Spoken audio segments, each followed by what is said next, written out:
তোমার সকলকে স্বাগত আরতি ডেইলি ব্লগে। এসে গেছে আজকে একটা নতুন থালি নিয়ে। তো চলো, আজকে হয়েছে ট্রাভেলার থেকে দিয়েছে এখানে সাদা ভাত আর মুগে মুসুরের ডাল, শুকনো লঙ্কা ফোড়ন দেওয়া আছে, আর সেই সাথে ছিল করলা আলু ভাজা।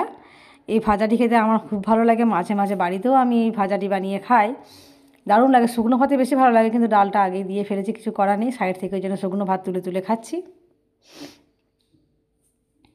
আর ছিল বাঁধাকপি দিয়ে মাছের মাথা দিয়ে একটা সবজি। মাছের মাথা ছাড়াও বাঁধাকপি হয়েছে, দুরকমভাবে হয়েছে, আমরা মাছের মাথা দেওয়াটাই নিয়েছিলাম। আর ছিল আলু পোস্ত, এটা ছাড়া তো মানে খাওয়া দাওয়া অসম্পূর্ণ একদম। মাছ থাকবে, আলু পোস্ত থাকবে, আর কি চাই। আর ছিল বড় সাইজের মাছের একটি কালিয়া। তো চলো, এই ছিল খাওয়া দাওয়ার। দারুণ একটা জিনিস ছিল, সেটা তোমার দেখায়। ছিল বাঁধাকপির চাটনি। এই প্রথম খেলাম বাঁধাকপির চাটনি, আমাদের গ্রুপে সকলেই চমকে গেছে বাঁধাকপির চাটনি দেখে। সেই মতো আমিও চমকেছি, হয়তো শুনে তোমরাও চমকেছো। কার কার শুনে অবাক লাগলো অবশ্যই কমেন্ট করে জানিও কিন্তু।